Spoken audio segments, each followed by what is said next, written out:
오늘은 5월 둘째 주일, 어버이 주일입니다. 그래서 오늘은 본문의 말씀을 가지고 약속 있는 첫 계명이라고 하는 제목으로 말씀을 나누고자 합니다. 오늘 말씀 나누기 전에 우리 인사합니다. 앞뒤 또 좌우 바라보시면서 오늘은 우리 그렇게 인사합니다. 부모를 공경합시다. 아멘. 참 목회자의 딜레마가 항상 설교를 준비할 때, 이 설교를 들어야 되는데 라고 생각하는 사람이 꼭 자리에 안 온다라는 거예요. 오늘 어버이 주일인데 이 설교를 자녀들이 들어야 되는데 오늘 자녀들은 별로 없고 부모님들 많이 오셨습니다. 어쨌거나 그래도 영상으로 녹화되니까 또 이게 또 나중에 또 자녀들의 귀한 은혜가 될 줄로 믿습니다. 여러분, 우리 5월 8일 어버이날을 보냈습니다.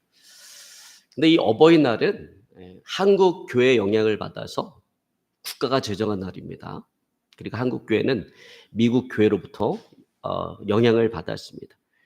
여러분, 미국에서는 5월 둘째 주일이 어머니 날이에요. 그러니까 오늘이 5월 둘째 주일이잖아요. 그러니까 오늘이 미국에서는 어머니 날입니다. 근데 본래 이 날은 지금부터 약 140년 전 미국 필라델비아의 어느 교회에서 26년 동안 주일학교 교사로 아이들에게 많은 사랑을 베풀다가 돌아가신 아나 야비스라고 하는 그 여인의 추모 2주기를 맞이해서 시작이 되어졌습니다. 근데 그의 딸이, 그의 어머니가 평소 좋아했던 꽃 그 카네이션을 교회에다가 헌화를 했어요. 그래서 그때부터 이 카네이션이 어머니를 상징하는 꽃이 되었습니다. 그래서 자녀들이 스스로 어머니를 생각하면서, 처음에는 자녀들이 스스로 어머니를 생각하면서 이 카네이션 꽃을 준비를 했어요. 그래서 어머니가 살아계시면 붉은 카네이션 꽃을 달아줬고, 어머니가 돌아가셨으면 흰 카네이션을 묘지에 헌화를 했습니다. 그러던 것이 지금은 이제 효도를 나타내는 그런 의미에서 카네이션을 부모님에게 이렇게 달아드리게 되었습니다. 여러분, 우리나라는 박정희 대통령 그 정권 시절인 1974년에 어머니 날 명칭을 바꿨어요. 어머니 날 하면 누구만 생각합니까? 어머니만 생각하잖아요. 아버지들이 너무 서운하잖아요. 그러니까 이 어머니 날을 그때 뭘로 바꿨냐면 어버이날로 바꾼 거예요.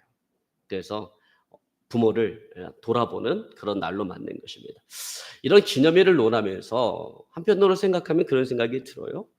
부모를 공경하는 것은 인간됨의 가장 기본인데 뭘 그런 걸 또 법으로 정하는가, 이런 생각이 듭니다. 근데 여러분, 요즘에 참 돈의 노예가 돼서 정말 심지어는 보험금을 타기 위해서 부모를 살해하는 그런 자녀들이 생겨나는 이런 물질 만능 사회에서 이런 기념일이라도 정해서 부모 공경을 가르친다라고 하는 것은 저는 참 의미가 있는 일이다라고 생각이 듭니다. 그래서 오늘 저는 본문의 말씀을 가지고 성경이 이야기하는 부모와 그 자녀의 관계에 대해서 우리가 먼저 오늘 한번 생각해 보고자 합니다. 자, 여러분, 오늘 본문의 말씀 1절로 3절에 보니까 오늘 이렇게 말씀하고 있습니다. 우리 한번 같이 봅니다. 자녀들아, 주 안에서 너희 부모에게 순종하라. 이것이 옳으니라. 내 아버지와 어머니를 공경하라. 이것은 약속이 있는 첫 계명이니 이로써 내가 잘되고 땅에서 장수하리라. 자, 우리가 방금 읽은 그 말씀 가운데 보면 내 아버지와 어머니를 공경하라. 이것이 약속 있는 첫 계명이니 이렇게 얘기합니다. 그러니까 부모를 공경하는 것이 10계명 가운데 첫 번째 계명이라는 거예요. 우리로서 선뜻 이해하기가 어렵습니다. 왜냐하면 여러분, 10계명 가운데 첫 번째 계명이 뭐예요?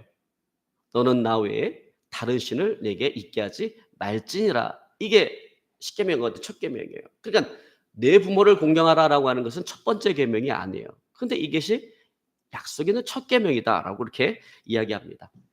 근데 우리가 좀 더 깊이 생각해 보면 바울이 왜 내 아버지와 어머니를 공경하라라고 하는 이 계명을 첫 계명이라고 이야기했는지 우리는 그 의미를 이해할 수가 있습니다. 여러분, 우리가 알다시피 10계명이라고 하는 것은요, 두 부분으로 나눠져 있어요. 그래서 1계명부터 4계명까지는 사람이 하나님에 대해서 지켜야 되는 계명이에요. 하나님과 관련된 계명이고 5계명부터 10계명까지는 사람이 사람에 대해서 지켜야 하는 계명이에요. 사람과 관련된 계명이에요. 그러므로 바울은 이 두 번째 부분, 사람과 관계된 이 두 번째 부분에서 첫 번째 계명이다라고 이야기하고 있는 것입니다. 자, 사람과의 관계에 있어서 지켜야 하는 그 첫 계명이 무엇입니까? 내 부모를 공경하라라고 하는 그 계명이라는 거예요. 여러분, 우리가 알다시피 부모 공경이라고 하는 것은 모든 인륜, 여러분 인륜이 뭐예요? 사람으로서 마땅히 지켜야 될 도리잖아요. 근데 모든 인륜 가운데 가장 으뜸이 되고 가장 기본이 되고 근본이 되며 가장 본질적인 윤리라는 것입니다. 그 윤리가 뭐라? 내 부모를 공경하는 것이다라고 하는 거예요. 근데 이 일을 순종치 아니하는 그 살아가는 그런 종교 생활, 그런 신앙 생활은 가증하다라고 성경은 이야기합니다. 여러분, 마태복음 7장 10절로 13절에 보면 예수님께서 바리새인과 서기관들에게 오늘 이렇게 말씀하십니다. 모세는 내 부모를 공경하라 하고 또 아버지나 어머니를 모욕하는 자는 죽임을 당하리라 하였거늘 너희는 이르되 사람이 아버지에게나 어머니에게나 말하기를 내가 드려 유익하게 할 것이 고르반 곧 하나님께 드림이 되었다 하기만 하면 그만이라 하고 자기 아버지나 어머니에게 다시 아무것도 하여 드리기를 허락하지 아니하여 너희가 전한 전통으로 하나님의 말씀을 폐하며 또 이 같은 일을 많이 행하느니라. 자, 예수님 당시에 바리새인과 서기관들이 가르치기를 어떻게 가르쳤냐면 사람이 마땅히 부모님에게 드려야 될 것이 있어요. 그것이 물질이든 뭐든 부모님께 드려야 될 것이 있는데 이걸 하나님께 드렸어. 하나님께 드렸으면 다시 부모에게 그것을 드릴 필요가 없다. 드리지 않아도 된다. 이렇게 가르쳤다라는 거예요.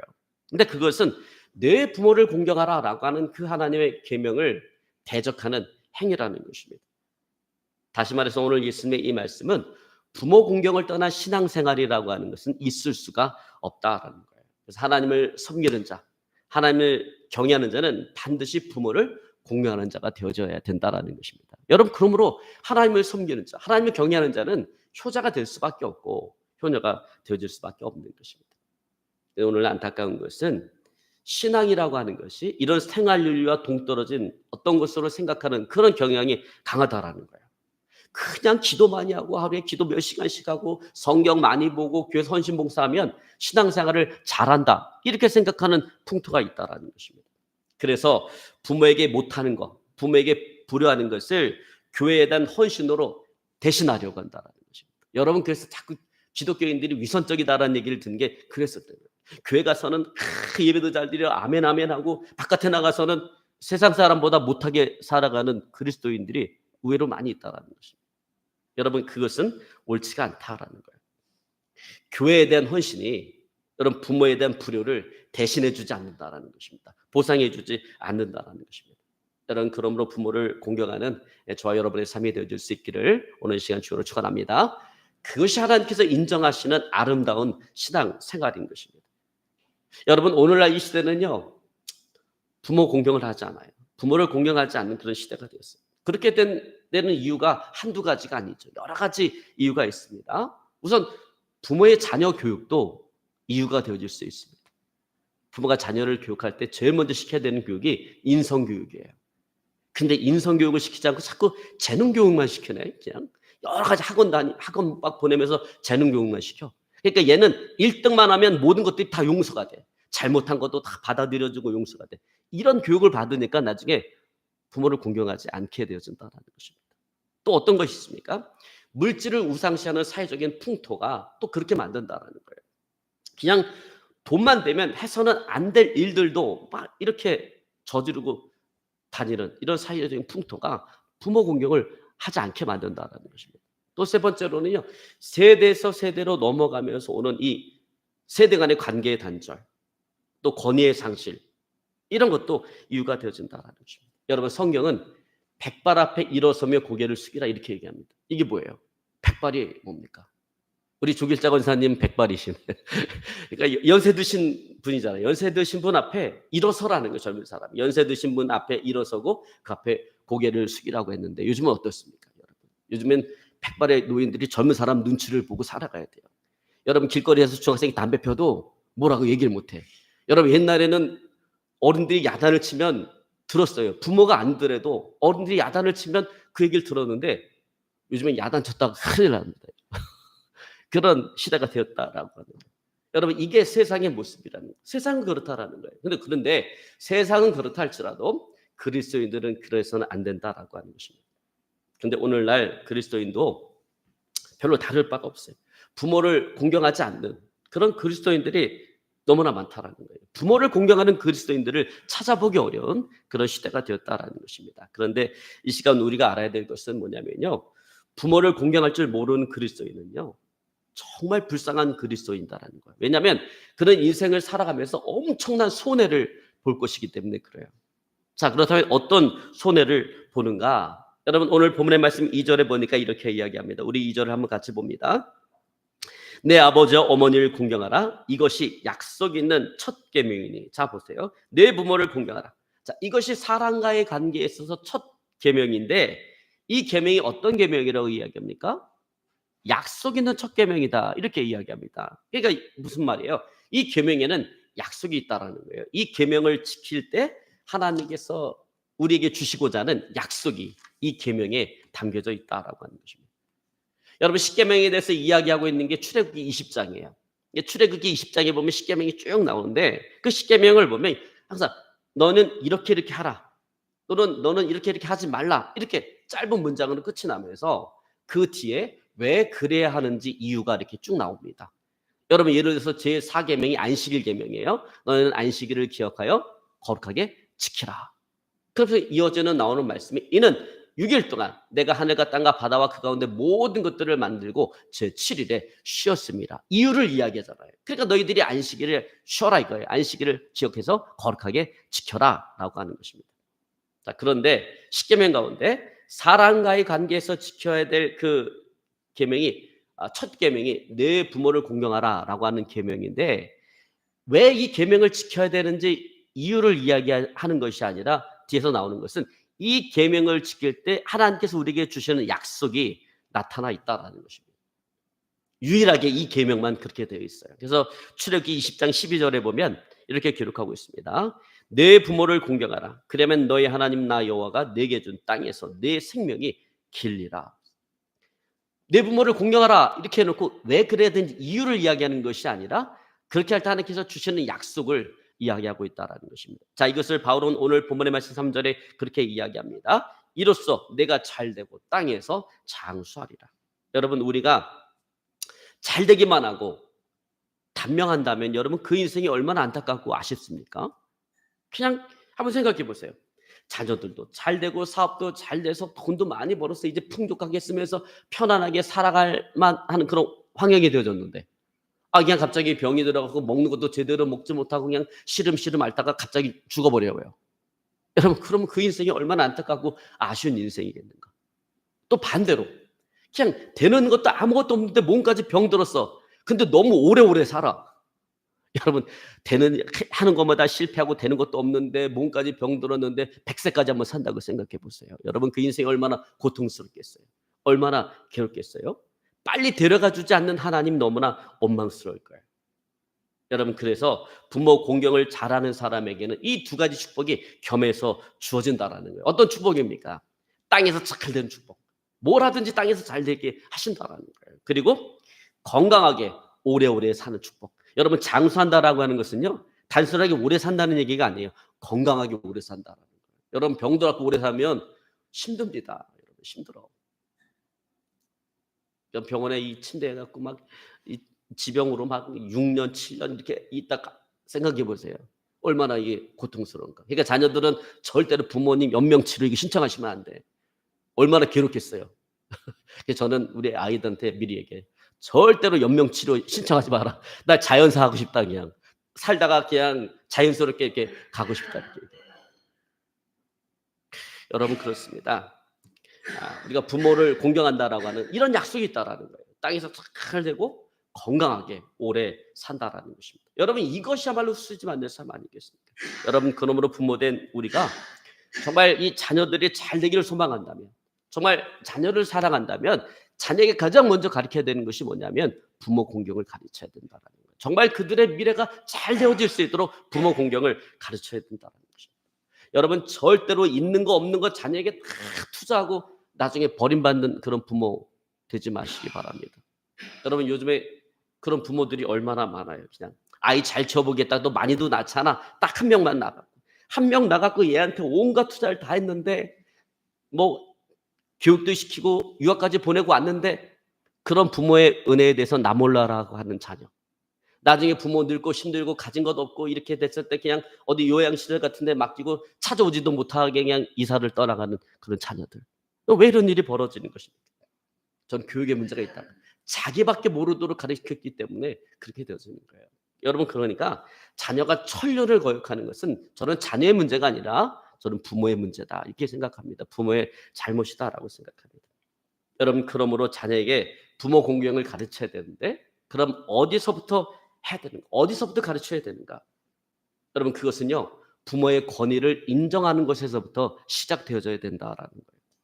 여러분 사실 부모가 어떠하든지 잘났든 못났든 뭐 재산이 많든 없든 부모의 권위는 인정되어야 된다. 존중되어야 된다라는 거예요. 왜? 그 권위는 하나님이 주신 것이기 때문에 그래요. 하나님으로부터 온 것이기 때문에 그렇습니다. 그래서 부모의 권위를 인정하고 그 부모에게 잘하는 그 아버지 어머니를 본 자녀는요. 나중에 그 자기 아버지 어머니의 그 권위, 부모로서의 권위를 인정하고 잘할 수밖에 없어요. 효도할 수밖에 없는 것입니다. 여러분 물론 오늘 이 시대를 사는 현대인들은 이 권위에 대한 기준이 변해가는 것도 사실입니다.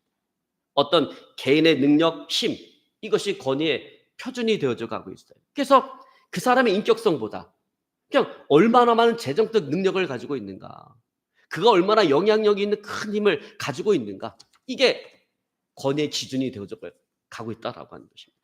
여러분 그러다 보니 자녀들 가운데서도 많은 교육을 받고 나중에 나름대로 엄청난 부를 이루고 난 이후에는 이제 늙고 심었고 가진 것 없는 그 부모를 무시합니다. 구식이니 낡은 세대니 하면서 부모의 위치, 그 권위를 무시를 합니다. 가족 간의 대화에 좀 참여하려고 하면 아유 노인네가 뭘 안다 그러세요. 그냥 방에 들어가 계세요. 이렇게 윽박질러 버립니다. 여러분 그러나 우리가 기억해야 될 것은 부모의 권위라고 하는 것은 하나님이 주신 것이지 하나님으로부터 오는 것이지 결코 부모의 능력이나 업적으로부터 오는 것이 아니다라는 거예요. 여러분 그러므로 하나님께서 인정하시는 부모 공경은 어디서부터 시작이 되어지는가? 부모의 권위를 인정하는 것에서부터 시작이 되어져야 된다는 것입니다. 여러분 그런 의미에서 부모의 권위를 인정하는 저와 여러분의 삶이 되어질 수 있기를 오늘 시간 주로 축원합니다.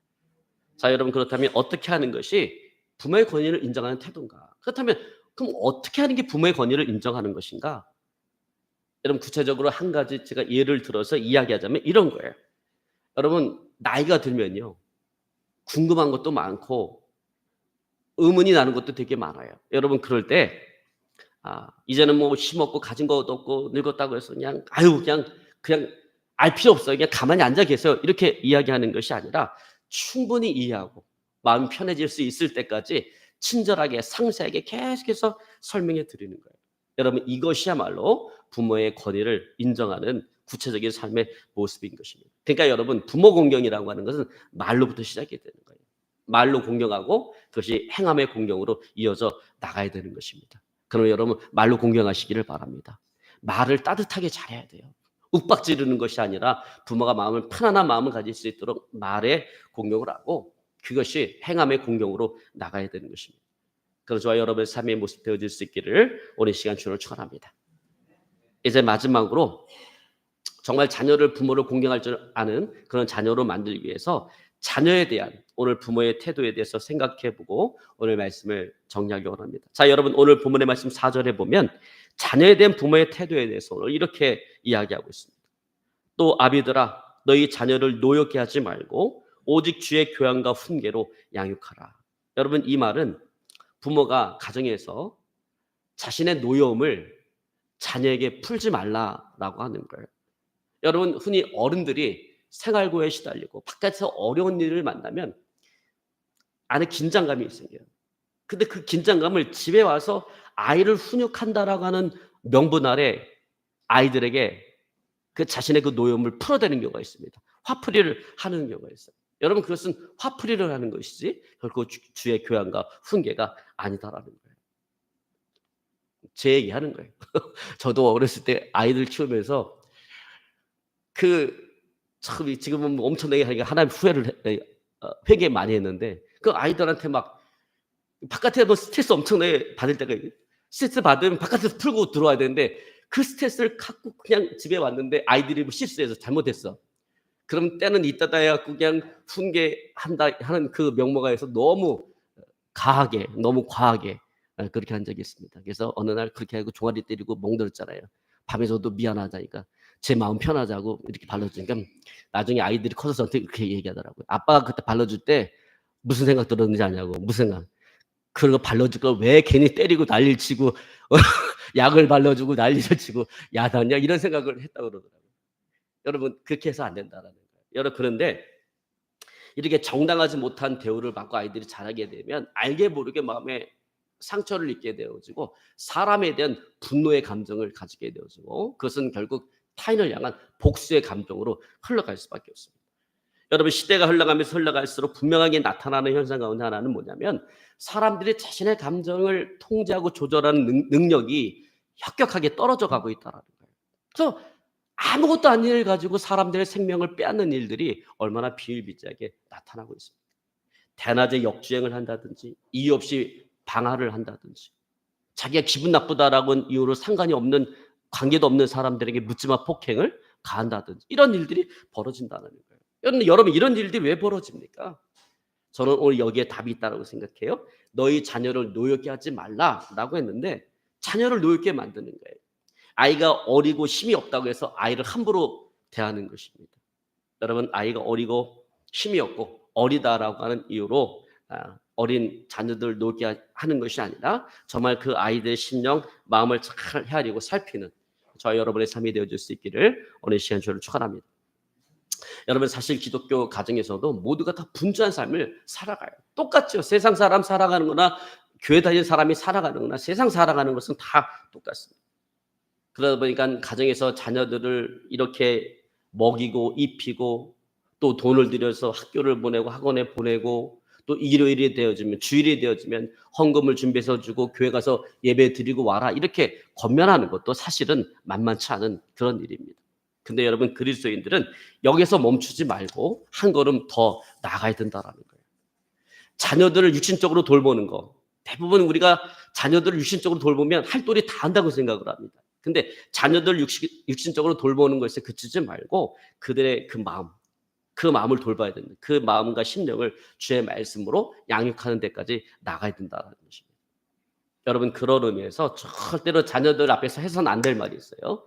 절대로 자녀들 앞에서 다른 사람 흉을 본다든지 아니면 교회에 대해서 나쁘게 이야기한다든지 아니면 담임 목사님에 대한 어떤 믿음과 신뢰를 저버릴 만한 어떤 그런 이야기를 해서는 절대로 안 된다는 거예요. 여러분 그렇게 되면 어떻게 됐습니까? 나중에 결국 자녀들이 믿음에서 파선하는 그런 결과만을 가지고 올 뿐인 것입니다. 그러면 성경은 뭐라고 얘기합니까? 주의 교양과 훈계로 자녀를 양육하라라고 이야기합니다. 여러분 이를 해서 제일 좋은 방법은 뭐냐면요.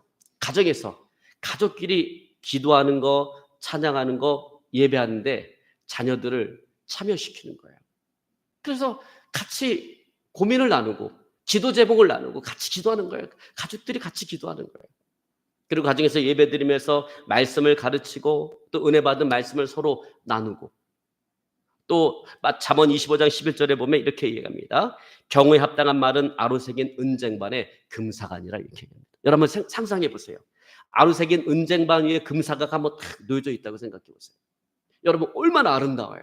아로새긴 은쟁반에 금사가가 놓여. 근데 경우에 합당한 말이 그렇다라는 거예요. 잊어버릴 수 없는 아름다운 모습으로 우리 뇌리에 남아있다라는 거예요. 뭐가요? 경우에 합당한 말이. 여러분 그러므로 우리가 살아가면서 아이들이 실수하고 잘못하면 본능적으로 화가 막 이렇게 치밀어 오릅니다. 여러분 그럴 때 화를 내기보다는 주의 말씀으로 훈계하는 것입니다. 여러분 그러면 그 말씀은 그 아이 평생에 그 아이의 삶을 인도하는 인도자가 되어줄 것입니다. 여러분 믿고 순종하는 저 여러분의 삶이 되어줄 수 있기를 오늘 시간 주로 축원합니다. 이제 말씀을 정리하기 원합니다. 여러분 말세가 되어지면 여러 가지 죄악들이 대두될 것인데 그중에 부모에게 배은망덕하는 일이 많이 일어날 것이다라고 이야기를 합니다. 디모데후서 3장에서는 부모를 거역하며라고 이야기합니다. 또 마가복음 13장에서는 자식들이 부모를 거역하여 죽게 하리라라고 이야기하고 있습니다. 여러분 그렇습니다. 여러분 부모를 거역한다라고 하는 것은 인간 관계에 있어서 사람 관계에 있어서 모든 악을 만들어내는 원천이 되어지는 거예요. 여러분 그렇기 때문에 하나님께서는 내 부모를 공경하라라고 하는 그 계명을 사람과의 관계에 있어서 첫 번째 계명으로 오늘 우리에게 주신 것입니다. 내 아버지와 어머니를 공경하라. 이것이 약속 있는 첫 계명이니 이로써 내가 잘 되고 땅에서 장수하리라. 여러분 부모의 권위를 인정하며 부모를 공경하는 저와 여러분의 삶이 되어질 수 있기를 오늘 시간 주로 축원합니다. 그래서 오늘 땅에서 잘 되고 장수하는 그런 약속된 복을 받아 누리는 저와 여러분의 삶이 되어질 수 있기를 주로 축원합니다. 그리고 자녀에게 부모 공경을 가르쳐서 오늘 약속된 이 복을 자녀들에게 상속시키는 저와 여러분의 삶이 되어질 수 있기를 오늘 이 시간 주로 축원합니다. 오늘 말씀 붙잡고요 간절히 기도합니다.